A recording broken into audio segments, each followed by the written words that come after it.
Cavalete, pestana, braço, estandarte, espelho. Tudo isso parece muito estranho, parece não ter nada a ver com contrabaixo acústico, mas na verdade são todos nomes de partes do nosso instrumento. Oi pessoal, meu nome é Alexandre Piazza e nesse canal eu te ajudo a tocar contrabaixo acústico melhor. Hoje a gente vai ver as partes do contrabaixo acústico e do arco. Esse vídeo vai ser dividido em 4 grandes partes. 3 partes para o contrabaixo acústico e uma parte para o arco. O baixo acústico é dividido em 3 grandes partes: a mão, o braço e o corpo. A mão é essa parte aqui de cima do instrumento e aqui na mão a gente tem essa coisa que parece um caracol que a gente chama de voluta. Tem outras formas de voluta, não tem só essa em formato de caracol, tem algumas com cabeças de animais, por exemplo, é muito comum encontrar contrabaixos com cabeça de leão no lugar da voluta aqui, também com cabeças de pessoas ou de anjos ou de formas humanas assim, e também é comum encontrar contrabaixos sem voluta nenhuma. Na mão a gente também tem essa parte aqui, ó, que a gente usa para afinar o instrumento. A gente consegue, a partir disso aqui, girando, botar a pressão, tirar a pressão das cordas e mudar a afinação, mudar a nota que ela está tocando. A gente chama isso aqui de mecânicas. As pessoas que tocam violino, violoncelo, viola, eles têm um sistema diferente que é feito de madeira. E aí eles dão o nome de cravelhas.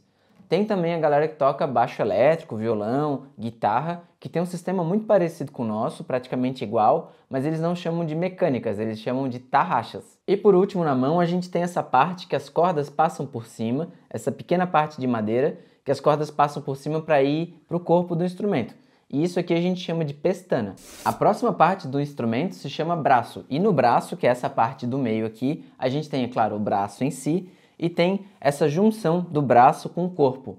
E essa junção do braço com o corpo é bem importante de saber porque ela ajuda a gente a ter a referência das notas dessa parte do baixo. E algumas pessoas dão o nome de junção do braço com o corpo, simplesmente. Eu chamo de cotovelo porque faz sentido, né? Mão, braço e cotovelo. Tem gente que chama de joelho e tem gente que chama de nariz do contrabaixo. Do outro lado do braço, a gente tem essa madeira grande aqui que a gente chama de espelho. E o espelho é essa madeira grande, normalmente de ébano ou alguma madeira dura, pau-ferro também, que a gente usa para apertar as cordas contra o espelho e mudar as notas. Então aqui que a gente vai conseguir escolher qual nota que a gente quer tocar. Por último, eu sei que não faz parte do braço, porque ela começa lá em cima e termina no final do corpo, são as cordas. Eu tive que colocar as cordas em alguma parte dessa divisão, né, do braço, da mão e do corpo, e eu tive que encaixar as cordas em algum lugar, então aqui estão as cordas. Chegando na parte do corpo do contrabaixo, a gente pode dividir ele em 2 subcategorias. A primeira é a parte de fora e a segunda é a parte de dentro.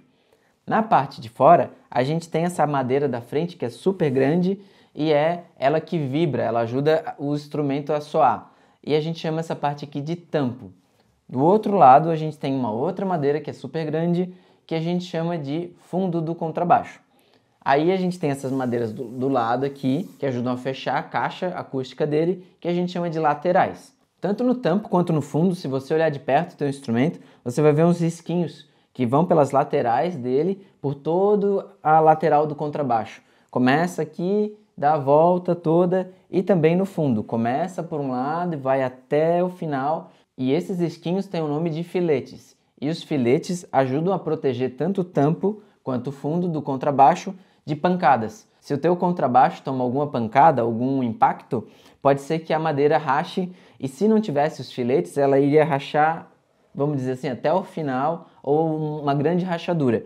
Quando o filete está aqui, ele protege porque a rachadura começa e para no filete. Os filetes são feitos de pedacinhos de madeira que são talhados aqui, eles cavam um buraquinho e colam um pedacinho de madeira um pouquinho mais duro que serve justamente para essa proteção do instrumento.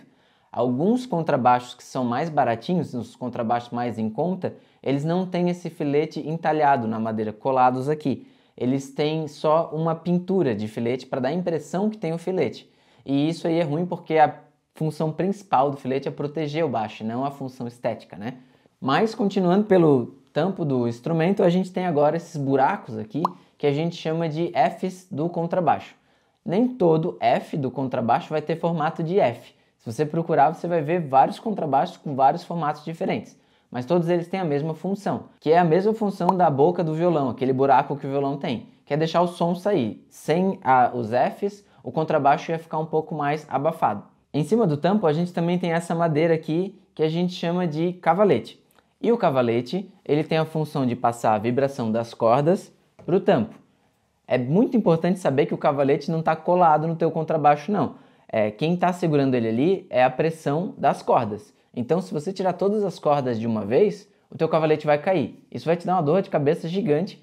Eu sugiro, se algum dia isso acontecer, se o teu cavalete se mexer ou se ele cair, você não tenta ajustar sozinho. Leva para um luthier que ele vai te ajudar a arrumar o teu cavalete e botar ele no lugar certo. Alguns cavaletes têm aqui nos pezinhos, eles têm uma espécie de parafuso que você consegue girar e aumentar ou diminuir a ação das cordas. Igual no baixo elétrico ou na guitarra que você consegue ajustar a altura das cordas, você consegue fazer isso em alguns cavaletes também. E para essa pecinha a gente dá o nome em inglês de adjusters. Seguindo a direção das cordas, a gente passou por cima do cavalete e agora a gente vai prender as cordas nessa madeira. Algumas vezes também não tem madeira, tem algum fio ou de metal que a gente chama de estandarte. E no estandarte ele vai segurar as cordas, é essa a função dele. Mas o estandarte também não está preso no contrabaixo.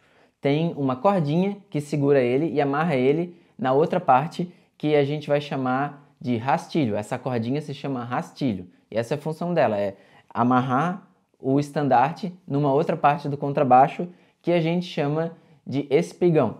O espigão tem a função de ajustar a altura do contrabaixo, ou seja, a gente pode deixar ele mais alto ou mais baixo, para pessoas que têm tamanhos diferentes poderem tocar o mesmo instrumento. Só ajustando o espigão ali embaixo, a gente consegue deixar ele mais alto ou mais baixinho. É importante também falar de uma última pecinha que tem aqui embaixo do instrumento, que é a pestana inferior.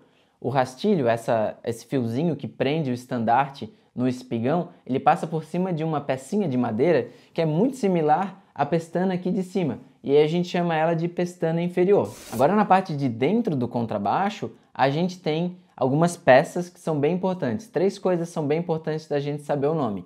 A primeira é a alma. A alma é uma espécie de cabo de vassoura, assim, um pedaço de madeira que ele está atravessado entre o tampo e o fundo. E ele fica mais ou menos nesse lado aqui do teu instrumento, perto do teu pé, do pé do cavalete, tá? A função dele é muito similar à função do cavalete, que é passar a vibração de uma parte para outra, de um extremo para o outro. E aí ele vai passar do tampo para o fundo. O posicionamento da alma pode interferir no som do teu instrumento. Então, se teu instrumento não está soando do melhor jeito possível, você pode levar para um luthier, ele pode ajustar um pouco ali e pode melhorar o som.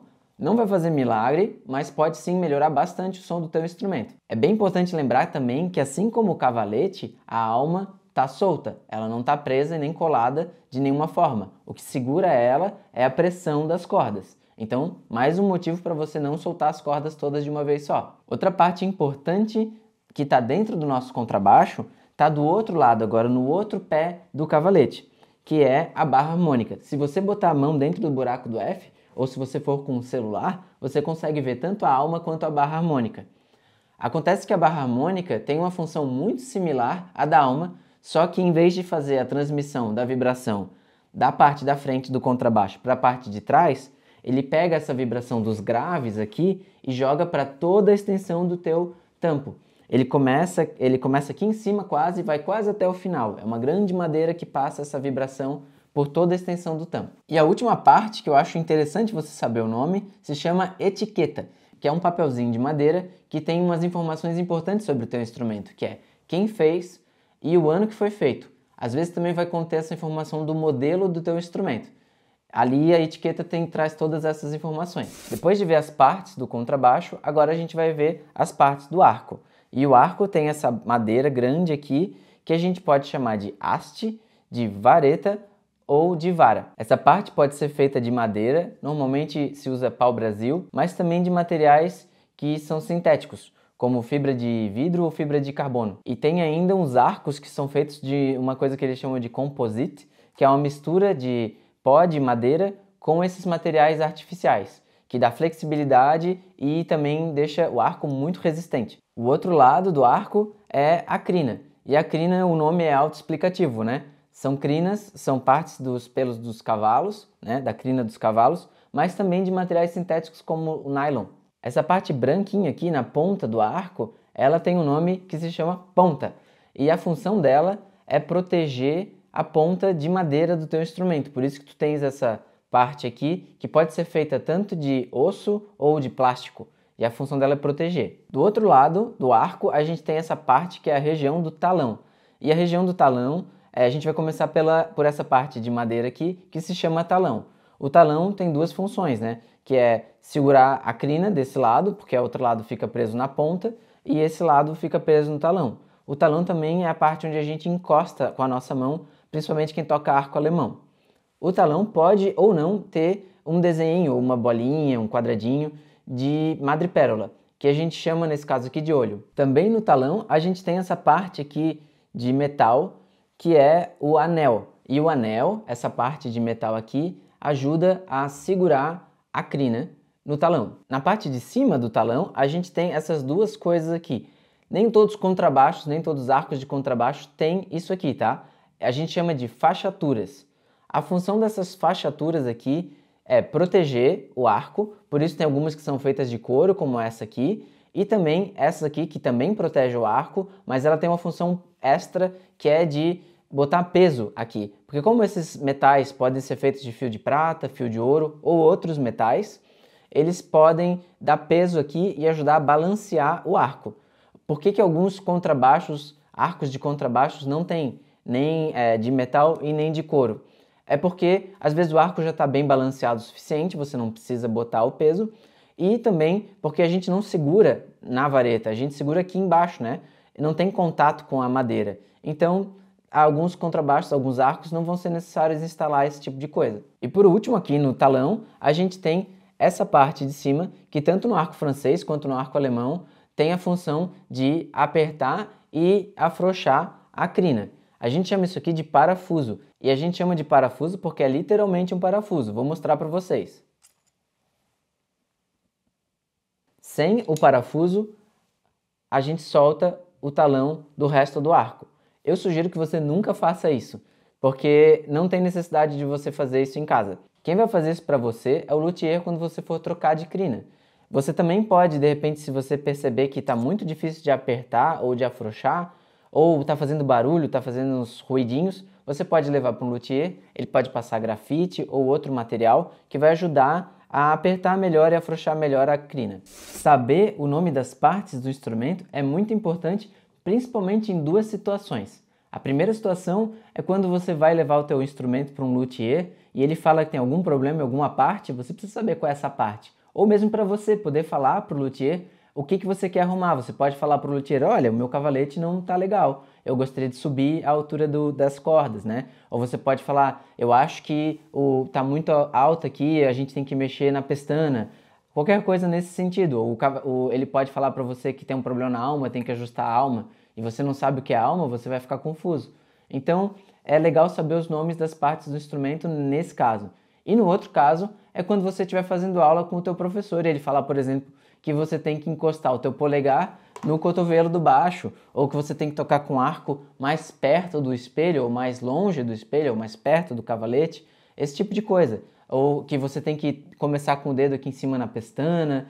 Todas essas coisas vão te ajudar a aprender melhor e mais rápido se comunicar melhor com os outros contrabaixistas. E falando em aulas de contrabaixo, se você tem interesse de aprender contrabaixo acústico sem sair de casa, nesse mês eu estou abrindo vagas novas para alunos online. Se você tem interesse, é só mandar um e-mail para alexandrepiazzacontrabaixista@gmail.com. Se você gostou desse vídeo, não se esqueça de clicar em curtir e de compartilhar esse vídeo com alguém. Você também pode se inscrever no canal e clicar no sininho, assim quando eu botar vídeos novos aqui, você vai receber um aviso do YouTube. Ficou com alguma dúvida? Comenta aí. A gente continua essa conversa na caixa dos comentários. Se você quer continuar aprendendo a tocar contrabaixo acústico, tem uma playlist com os fundamentos do contrabaixo acústico. É só clicar e continuar aprendendo. Eu espero que esse vídeo tenha te ajudado. Valeu e bons estudos!